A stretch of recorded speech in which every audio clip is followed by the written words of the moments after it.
undang-undangnya mengatur mengenai percepatan pembangunan Papua itu dikoordinatori atau diketuai oleh Wakil Presiden, begitu.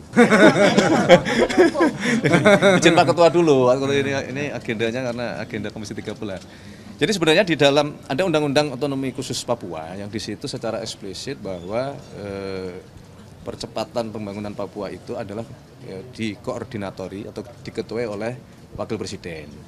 Jadi kami mau meluruskan bahwa tidak benar yang disampaikan atau yang berkembang di publik bahwa Bapak Presiden menugaskan. Memang undang-undangnya mengatur mengenai percepatan pembangunan Papua itu dikoordinatori atau diketuai oleh Wakil Presiden, begitu.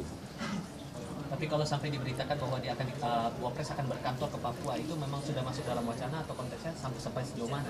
Nah, kalau berkenaan dengan masalah kantor, jadi tim percepatan pembangunan Papua itu difasilitasi oleh negara, dalam hal ini Kementerian Keuangan. Ada kantor KPKN di Jayapura yang itu memang dipakai nantinya untuk operasional kantor tim percepatan ini. Gitu. Jadi bukan berarti Bapak Wakil Presiden akan berkantor di Papua. Tapi kalau dalam konteks mungkin ya sesekali melakukan rapat koordinasi, beliau akan berkunjung ke sana atau bahkan mungkin sempat berkantor di sana, ya tidak ada masalah juga. Begitu. So, untuk penanganan masalah atau beberapa hal yang berhubungan dengan Papua ini, pendekatan pemerintah saat ini akan seperti apa? Apakah akan membentuk desk khusus atau ada pendekatan lain sebetulnya yang jadi konsep? Ya sebetulnya turunan dari tim percepatan itu akan dibentuklah semacam badan atau satgas yang itu operasional harian di lapangannya. Inilah yang kalau ada istilah berkantor di Papua atau beraktivitas lebih banyak di Papua, nantinya akan tim satgas atau tim badan percepatan inilah yang ada di sana. Begitu. Timnya ya, bukan Iya. Sensi sih. Mas Gibran apabila ingin bertugas di Papua itu sendiri, apakah dengan Kenapa sih inisiatif ini sendiri itu? atau harus dengan kepres atau inpres dari presiden? Apanya? Apabila Mas Gibran ingin bertugas di Papua sesuai dengan undang-undang. Loh, itu amanat undang-undang itu. Ya, undang-undang Khusus otonomi tadi dah clear tuh. khusus itu. Mas Pras minta tanggapan dari istana terkait langkah Presiden Donald Trump yang menambah 10% tarif resiprokal kepada negara anggota BRICS. Kan Indonesia sudah menjadi anggota negara BRICS awal tahun 2025 ya. Ada evaluasi tersendiri dari istana, apakah ada niat pemerintah untuk menarik diri di BRICS ini? Enggak, jadi yang per hari ini yang dapat kami sampaikan adalah kita tetap melanjutkan upaya untuk bernegosiasi dengan pemerintah Amerika Serikat kan.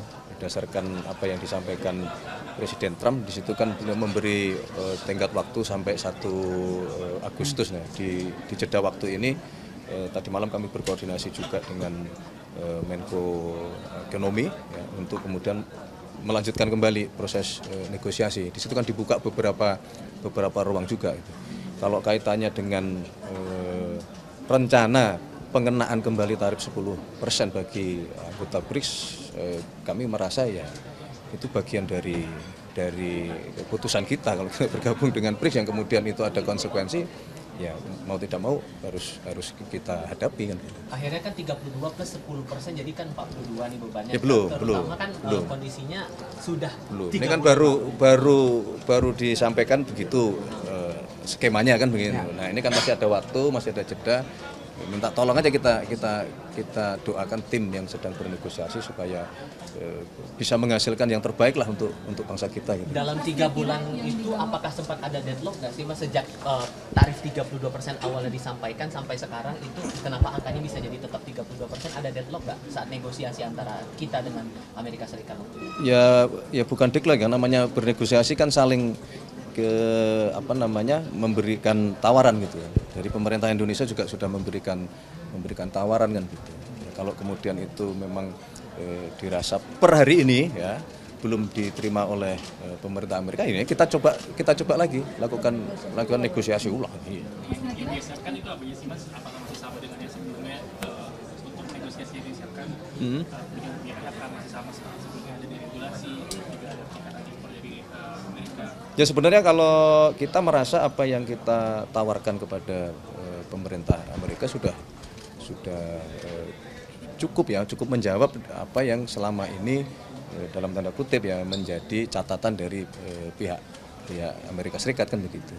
Syaratnya ada dibilang kita akan bebas tarif kalau kita mau bangun pabrik di Amerika. Apa sejauh mana itu bakal ditindaklanjuti?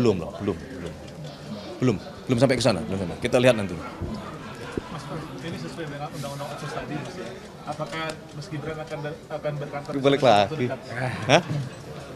Dalam waktu dekat bakal berkantor nggak kira-kira? Jadi ke Papua menjalankan tugas. Saya belum tahu agendanya beliau. Tapi begini kan kalau Bapak Presiden maupun Bapak Wakil Presiden, kemudian para menteri terkait, kemudian juga teman-teman anggota DPR ini berkunjung ke salah satu provinsi, apalagi Papua kan nggak ada salahnya juga gitu.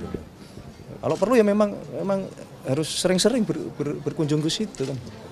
Jadi tidak perlu dipermasalahkan seolah-olah seperti ada sesuatu gitu. Dramatisir. Mau ke Papua ya memang wajibnya.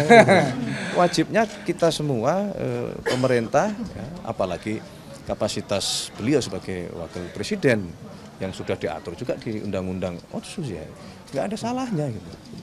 Oke, cukup ya. Saya harus konfirmasi dulu dari pihak istana. Prancis nggak, Pak?